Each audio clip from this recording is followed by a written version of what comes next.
नमस्कार, बहुत स्वागत है आपका। मैं हूं आपके साथ ऋतु ज्ञानवानी। सबसे पहले रायपुर से बड़ी खबर की बात करेंगे। चलती स्कूटी में आग लगी है। आग लगने से अफरा तफरी मच गई। टेकरापारा पुजारी कॉम्प्लेक्स के पास ये घटना घटित हुई है। चालक ने कूदकर अपनी जान बचाई।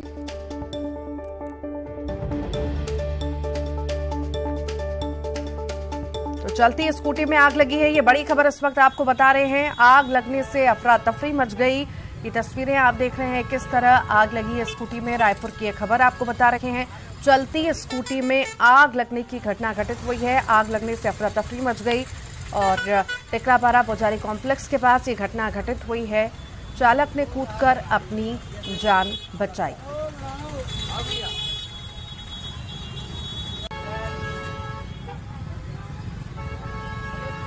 तो चलती स्कूटी में आग लगने की ये घटना सामने आई है। रायपुर की ये तस्वीरें आप देख रहे हैं। चलती स्कूटी में आग लगी है। आग लगने से अफरा तफरी का माहौल हो गया।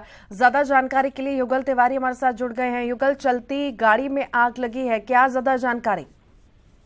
देखिए, अरे तो इस तरह के जो आजकल 2 पहिया वाहन हो या 4 पहिया वाहन हो, उसमें आगजनी की जो घटना है वो ज्यादातर मामले सामने आ रहे हैं। आग लगने की वजह क्या है, शॉर्ट सर्किट है या फिर अन्य कारण है, इसका पता नहीं चल पा रहा है। ये पूरी जो घटना है राजधानी रायपुर के टेकरापारा पुजारी कॉम्प्लेक्स के पास इस तरह की जो वाकया है वो घटित हुआ।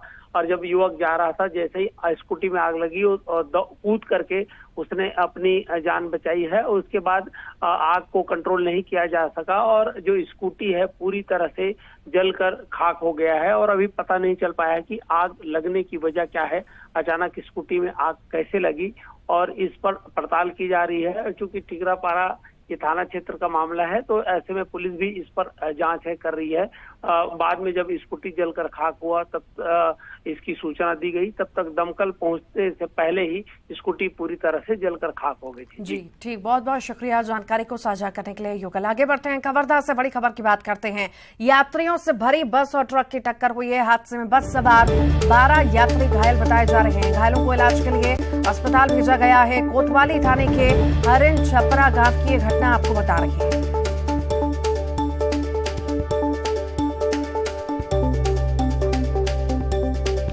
कवर्धा से बड़ी खबर आपको बता रहे हैं। कोतवाली थाने के हरिन छपरा गांव में घटना घटित हुई है, जहां पर यात्री से भरी बस और ट्रक की टक्कर हो गई है। हादसे में बस सवार 12 यात्री घायल बताए जा रहे हैं। यात्रियों से भरी बस और ट्रक की टक्कर हुई है, ये बड़ी घटना घटित हुई। हादसे में बस सवार 12 यात्री घायल बताए जा रहे हैं। बता दें आपको कि घायलों को इलाज के लिए अस्पताल भेजा गया है।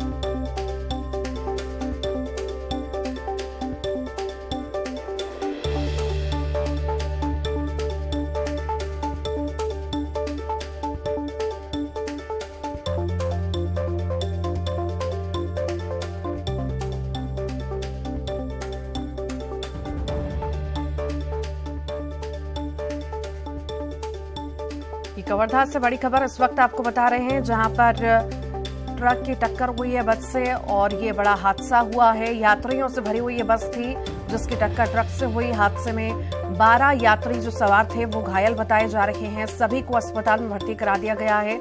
सभी का इलाज जारी है। यात्रियों से भरी बस और ट्रक की टक्कर की खबर मिल रही है। ये तस्वीरें इस वक्त आप देख रहे हैं। हादसे में बस सवार 12 यात्री घायल बताए जा रहे हैं। घायलों को इलाज के लिए अस्पताल भेजा गया है। कोतवाली थाने के हरिन छपरा गांव की ये घटना है। ज्यादा जानकारी के लिए मनीष हमारे साथ जुड़ गए हैं। मनीष, ट्रक और बस की टक्कर हुई है, किन्हीं लापरवाहियों की वजह से ये बड़ा हादसा हुआ और घायलों की हालत कैसी है? हाँ बिल्कुल, हाईवे की घटना है। रायपुर जबलपुर नेशनल मार्ग में कोतवाली थाना क्षेत्र के अंतर्गत जो हरिन छपरा गाँव है, वहाँ मिनी ट्रक और बस में टक्कर हुई है, जिसमें 12 यात्री जो सामने बैठे थे उन्हें ज्यादा बड़ी घटना नहीं हुई। और जो तेज रफ्तार बताई जा रही है, मोड़ के चलते जो है आमने सामने की टक्कर हुई और फिलहाल 12 लोग जिला अस्पताल में 4 सभी के सामान्य हैं। जी ठीक, बहुत बहुत शुक्रिया। दुर्ग से बड़ी खबर की बात करेंगे, जहां पर करंट लगने से छात्रा की मौत की खबर है। इलेक्ट्रिक पोल के संपर्क में आने से यह हादसा हुआ। आक्रोशित लोगों ने थाने का घेराव किया है। लापरवाही के जिम्मेदारों पर कार्रवाई की मांग की जा रही है। पिछले 1 साल से पोल में करंट आ रहा था। मोहल्ले वासियों की शिकायत पर कोई सुनवाई नहीं हुई। भिलाई थाना क्षेत्र का ये मामला आपको बता रहे हैं, जहां पर करंट लगने से छात्रा की मौत हुई है। भिलाई 3 थाना क्षेत्र के विश्व बैंक कॉलोनी की यह घटना आपको बता रहे हैं। इलेक्ट्रिक पोल के संपर्क में आने से यह हादसे की खबर मिल रही है। आक्रोशित लोगों ने थाने का घेराव किया। ज्यादा जानकारी के लिए मिथिलेश हमारे साथ जुड़ गए हैं। मिथिलेश, लंबे वक्त से रहवासी शिकायत कर रहे थे कि पोल में करंट आ रहा है, पर किसी ने नहीं सुनी और आखिरकार बड़ा हादसा हो गया। छात्रा की मौत हो गई करंट लगने से। निश्चित रूप से प्रशासन की एक बड़ी लापरवाही सामने आई है। इसमें निगम प्रशासन से भी ये बार बार कंप्लेंट की जा रही थी कि उस खंबे में करंट आ रहा है। इस संबंध में रहवासियों ने सीएचसीबी के अधिकारियों को भी सूचना दी थी, लेकिन कोई कार्रवाई नहीं की गई और अंततः आज 10वीं की कक्षा में पढ़ने वाली छात्रा उस करंट की चपेट में आ गई, जिससे उसकी मौत हो गई। इससे जो ग्रामीण है वो काफी आक्रोशित उठे। उन्होंने आज थाने का घेराव किया है और अपना आक्रोश प्रकट किया है और उन्होंने इस पूरे मामले में दोषियों के खिलाफ कार्रवाई की मांग की है, साथ ही मुआवजे की भी मांग की है। तो काफी तनाव की स्थिति बनी हुई है, क्योंकि बार बार शिकायत करने के बावजूद भी इस तरह की लापरवाही सामने आई है। तो कहीं न कहीं एक लापरवाही है और इस वजह से ही लोगों में खासा आक्रोश देखा जा रहा है। जी ठीक, बहुत बहुत शुक्रिया।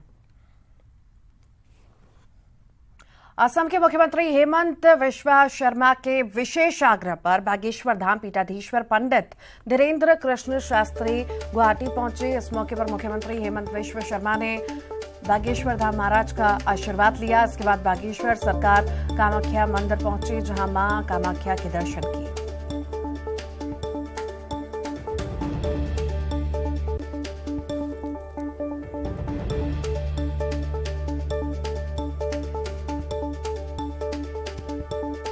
तो असम में बागेश्वर सरकार है, ये बड़ी खबर इस वक्त आपको बता रहे हैं। गुवाहाटी में बागेश्वर सरकार पहुंचे हैं और असम के सीएम ने उनसे आशीर्वाद भी लिया, मां कामाख्या के दर्शन किए हैं।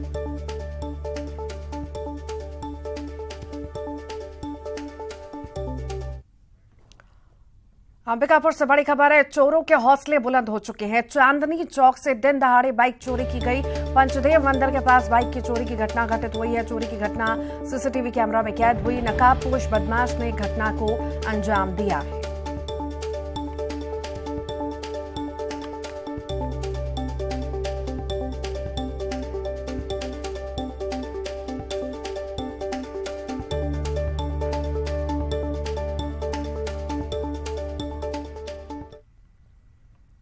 रायपुर से बड़ी खबर है, सदन में गारे पलमा कोल ब्लॉक का मुद्दा उठा। टेंडर का ये मामला उठा। रमन सिंह ने ट्रांसपोर्टेशन रेट और टेंडर में गड़बड़ी का आरोप लगाया है। ट्रांसपोर्टेशन के लिए दोगुने दर पर टेंडर दिया गया है, रमन सिंह ने आरोप लगाया। एससीसीएल का रेट है, उससे कहीं ज्यादा अतिरिक्त पैसा कहां जा रहा है, ये सवाल रमन सिंह द्वारा किया गया। रमन सिंह के आरोप पर भूपेश बघेल ने पलटवार किया। किलोमीटर के हिसाब से ट्रांसपोर्टेशन के लिए रेट निर्धारित है। जब आप सीएम थे तब जो नियम बनाया वही है। अलग अलग खदानों के लिए अलग अलग रेट आता है। प्रति मीट्रिक टन 210 रुपए से ज्यादा की वसूली हुई है। रमन सिंह ने ये कहा है, करोड़ों की गड़बड़ी, ट्रांसपोर्टिंग का रेट बढ़ाकर किया गया है। ये केमिकल लोचा है, आपने नियम बनाया होता तो टेंडर क्यों निकलता। गड़बड़ी की जांच विधायकों की कमेटी से हो। रमन सिंह ने ये मुद्दा उठाया, जब इतना बड़ा मामला है तो जांच क्यों नहीं। हमने टेंडर के जरिए रेट तय किया है। 8 कंपनियां शामिल हुई हैं। 4 लोग भरे थे टेंडर, 2 पात्र पाए गए और 2 अपात्र पाए गए। ऑनलाइन टेंडर जारी किया गया। देश भर टेंडर का प्रकाशन हुआ। फिर कहां गड़बड़ी हो गई। इनके मन में गड़बड़ी है, तभी मैं कह रहा हूं कि केमिकल लोचा है। सारा काम पारदर्शी तरीके से हुआ है। रमन सिंह ने सरकार को चुनौती दी है। चुनौती देता हूं, 2012 के दर और अभी के दर पर खुली चर्चा कर लीजिए। पूरी प्रक्रिया पारदर्शी है, किसी तरह की जांच की जरूरत नहीं है, सीएम ने ऐसा कहा है। सदन में जोरदार हंगामा हुआ, बीजेपी ने वॉकआउट कर दिया। पूरे उस इलाके के रायगढ़ के और पूरे छत्तीसगढ़ के ट्रांसपोर्टर कहते हैं कि साउथ ईस्टर्न कोलफील्ड के रेट में हम काम करने को तैयार हैं। 211 रुपया में उपलब्ध होने के बाद भी 466 रुपया 40 किलोमीटर की दर के रेट में ट्रांसपोर्टिंग का काम दिया गया। मेरा प्रश्न सीधा सीधा यही है और ये प्रश्न मैंने मंत्री जी से पूछा कि 40 किलोमीटर में 25 रुपया से ज्यादा नहीं होना चाहिए, तो ये 210 रुपया जो अतिरिक्त पैसा जा रहा है वो किसके खाते में जा रहा है? अरबों खरबों रुपया का लेन देन हुआ है, बहुत बड़ा घोटाला इसमें हुआ है और इसे हमने कहा था कि विधायकों की समिति से इसकी जांच करा ले इस मामले में। और दूसरा मैंने विषय रखा था कि इस पूरी प्रक्रिया में रीटेंडर करने का इससे बड़ा बेहतर केस नहीं हो सकता, उदाहरण नहीं हो सकता। 2012 में तो मड़वा बना ही नहीं था। उसी समय तो मड़वा सबसे ज्यादा महंगा, देश का सबसे महंगा है। और ये नियम बना 2017 में, खुद ने बनाया। उस समय सो रहे थे क्या? नियम तो उन्होंने बनाया।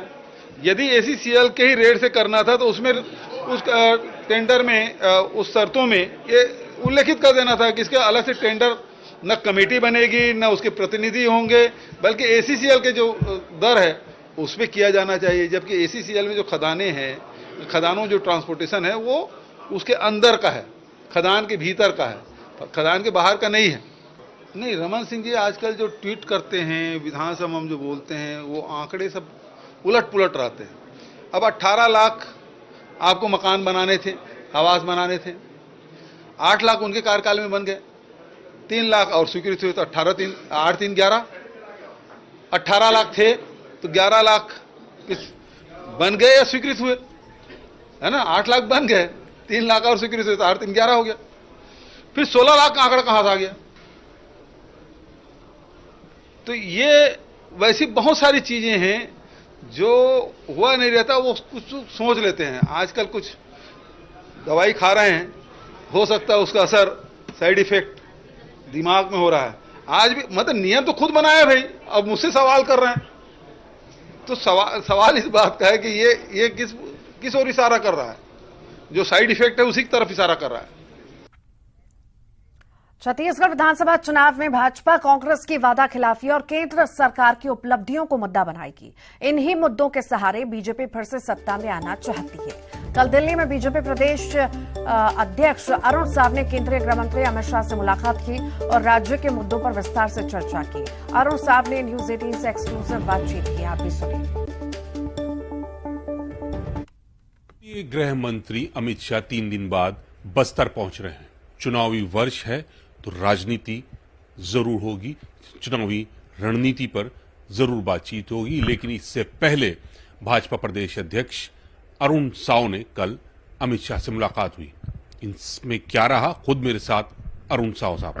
सर, कल आपकी अमित शाह से बात हुई, 25 तारीख को बस्तर आ रहे हैं, चुनावी वर्ष है, कार्यक्रम तो उनका वैसे सरकारी है, लेकिन जैसे मैंने कहा कि सर चुनावी वर्ष है तो राजनीति जरूर होगी, चुनावी रणनीति माहिर है अमित शाह, तो उस पर भी चुनाव में क्या हो रहा है, कैसे होगा, चर्चा हुई? माननीय गृह मंत्री अमित शाह जी का जो प्रवास अभी छत्तीसगढ़ हो रहा है वो विशुद्ध रूप से शासकीय प्रवास है और सरकारी कार्यक्रम पर वे आ रहे हैं। मेरी मुलाकात में मैंने छत्तीसगढ़ की राजनीतिक हालात और बाकी विषयों पर उनसे बातचीत की और उनको सारी स्थितियों की जानकारी उन तक मैंने पहुंचाई है। 7 जनवरी को आदरणीय अमित शाह जी का कोरबा प्रवास हुआ था। उस प्रवास के दौरान एक ऐतिहासिक आम सभा ऊर्जा नगरी कोरबा में हुई थी और कार्यकर्ताओं को बड़ा उत्साह, ऊर्जा उनके आने से मिला है और लगातार वो हम सबका मार्गदर्शन कर रहे हैं। देखिए, अभी सामान्य बातचीत हुई है, छत्तीसगढ़ की सारी स्थितियों से वे अवगत है। रही बात चुनाव के मुद्दों के, तो छत्तीसगढ़ में हम चुनाव की तैयारी में पूरी तरह से जुटे हुए हैं। आज छत्तीसगढ़ का हर वर्ग राज्य की कांग्रेस सरकार से नाराज है, आक्रोशित है और जन घोषणा पत्र के एक भी वादे राज्य की कांग्रेस की सरकार पूरी नहीं कर पाई है और हर वर्ग आक्रोशित है, चाहे वो किसान हो, माताएं बहनें हो, युवा हो, राज्य के अधिकारी कर्मचारी हो, हर वर्ग में राज्य की कांग्रेस सरकार को लेकर आक्रोश है और विकास के सारे काम ठप हैं। छत्तीसगढ़ पिछले 4.5 सालों में अपराध का गढ़ बन गया है, भ्रष्टाचार का गढ़ बन गया है, धर्मांतरण का गढ़ बन गया है, माफियाओं का राज हो गया है और इसलिए छत्तीसगढ़ की जनता जो है इस सरकार से छुटकारा चाहती है। भारतीय जनता पार्टी लगातार विभिन्न कार्यक्रमों के माध्यम से, आंदोलनों के माध्यम से जनता की आवाज बनकर काम कर रही है। सदन से लेकर सड़क तक हम लड़ाई लड़ रहे हैं।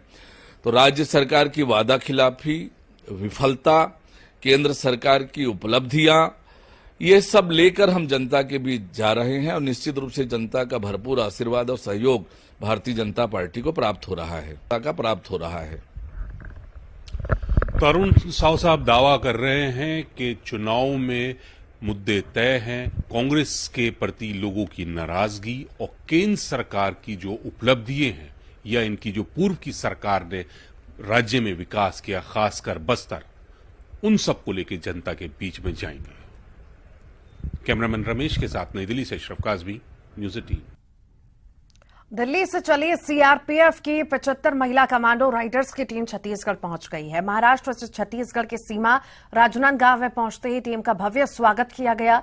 75 महिला कमांडो की ये राइडर्स टीम अब दुर्ग को पार करते हुए रायपुर पहुंची। सीआरपीएफ महिला कमांडो की ये टीम महिला सशक्तिकरण का संदेश देने के लिए दिल्ली के इंडिया गेट से निकली है।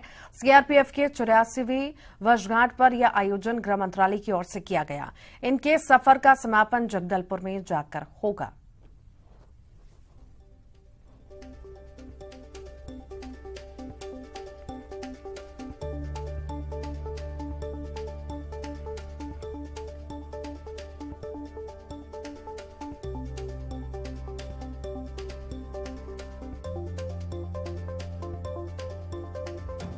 तो दिल्ली से निकल पड़ी है महिला कमांडो की टीम। ये तस्वीरें इस वक्त आप देख रहे हैं। दुनिया मानती है इनका लोहा। निकल पड़ी है ये महिला कमांडो टीम, बाइक पर निकल चुकी हैं राइडर्स। दिल्ली से छत्तीसगढ़ महिला कमांडो की टीम पहुंची, जहां पर भव्य स्वागत इनका किया गया।